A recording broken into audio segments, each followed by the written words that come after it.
Good morning, everyone. Welcome to our daily word today on Thursday, September 29th. Glad you could join me for our few minutes together as we continue to explore together our daily word and what it means for us. It's a beautiful morning this morning, a little chilly to be outside, so I'm in my dining room working from home again today.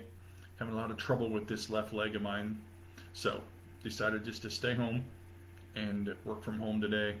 Have an eye doctor's appointment later, so hopefully that will go well as well.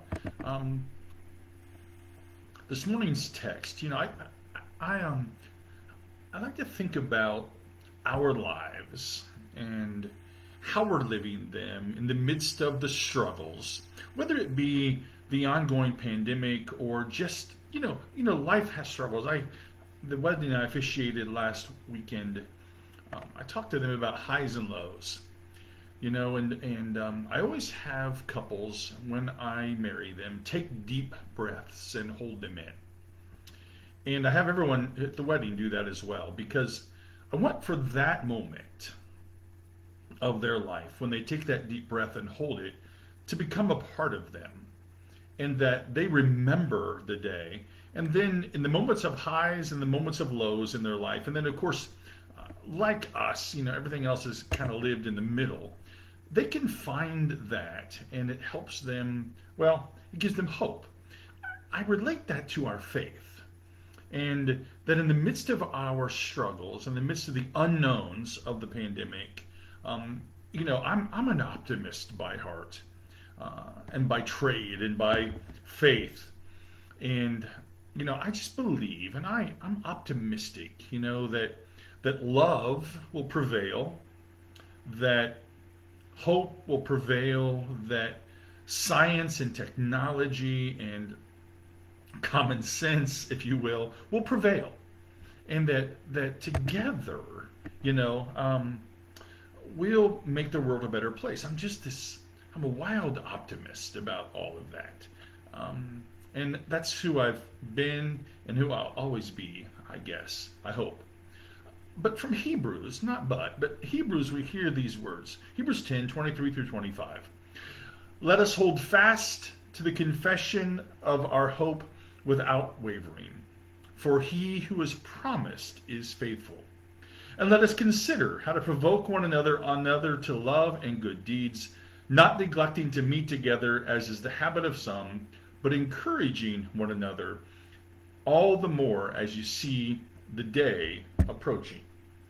And so the writer of Hebrews gives us this concept, this optimistic way that we're called to live. Now we all have places that are deep inside of us that are fear, right? We fear the diagnosis of bad health.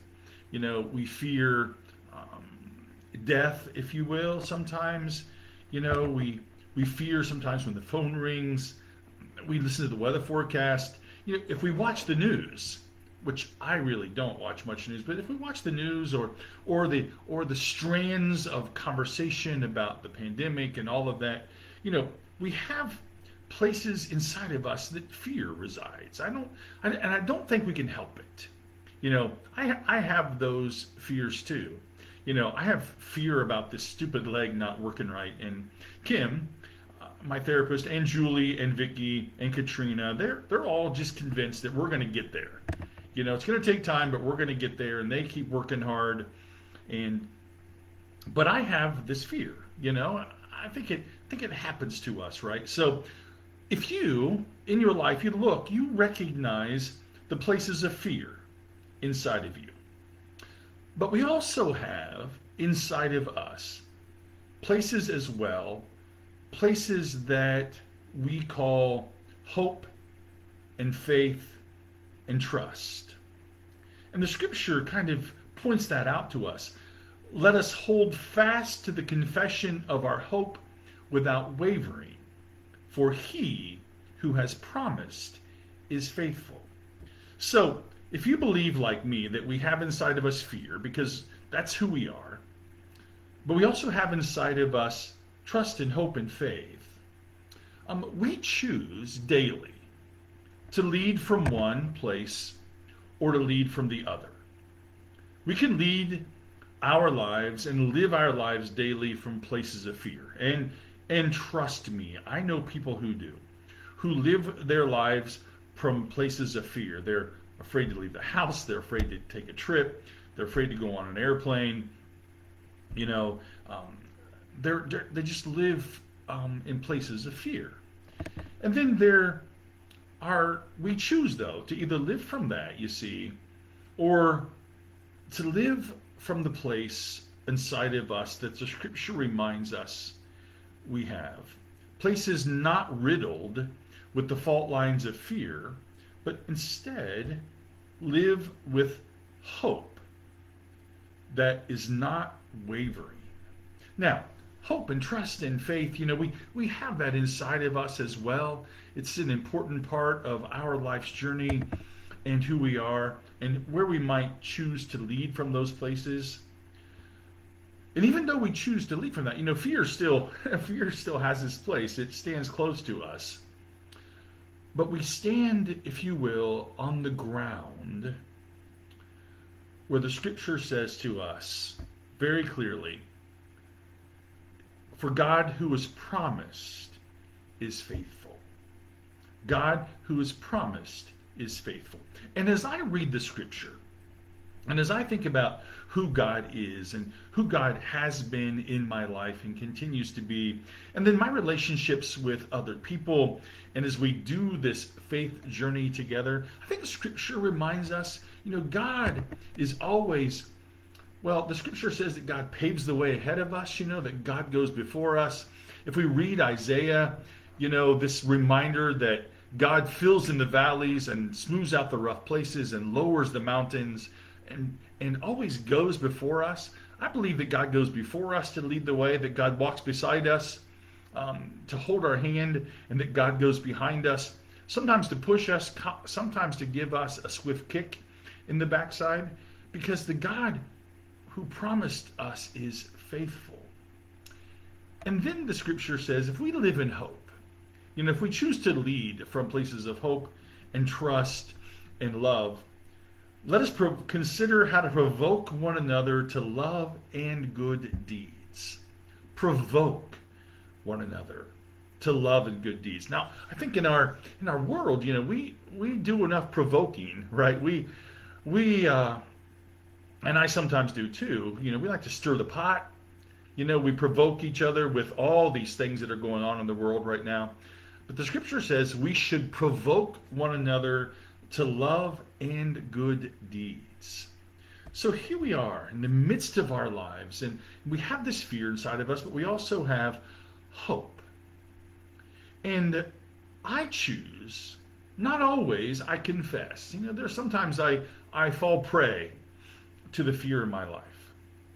But I always choose to, not always, what's a better word? I mostly choose, to live in the side of optimism, which to me equates to hope. And my hope is in the person beside me, that they want to do the right thing. My hope is in the person that I'm journeying with, that we're going to love and provoke each other to good deeds, and then our lives are going to affect the lives of others, and it's going to have this snowball effect. We choose to live from one place or the other, fear or places of hope that the scripture reminds us.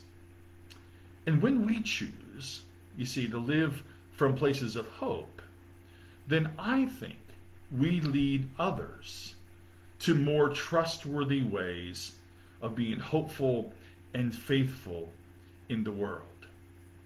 And so one of the things I hope that our daily word does, one of the things I hope that we do on Sunday morning, and one of the things that I try to do, when we gather for Wednesday nights again, and when I start gathering with youth again, is that what I try to do today and Sunday and other days is to provoke us, to hope. And to live in such a way that we know that God is faithful, and we stand on that hope. So how do we support each other? How do we provoke each other? How do we move each other to new and great things in the world? You see, I know, and I catch grief for it sometimes, but man, I agree, Donnie. We're not perfect. We sometimes just fall prey to that. Um, I'm an eternal optimist, and I just believe that we're going to get through all of these things. And I really believe that if we really do love each other and stand in the place of hope and faith and trust in the God, as the scripture says, trust in the God who has promised to be faithful, that we'll, I believe, maybe I'm overly optimistic, but I believe it'll be this tidal wave, of good things that are going to happen in our world. And so I hope this scripture helps you. We have places of fear inside of us. We acknowledge those. But we also have this hope that the writer says that we should have without wavering, because God who has promised is faithful. And I hold on to that notion, as we all should, and as we live our lives together. So that's our hopeful, good word for today. I hope it provokes you and provokes me to continue to do good works and to love each other in ways that expand the kingdom, if you will, and allows others to know of God's love. So, Hebrews 10, 23 through 25, look it up. Think about what it might mean for you. Know of God's love today, friends, that surrounds you. Know of mercy and grace and peace in your lives. Know of my love for all of you. Enjoy the beauty of today.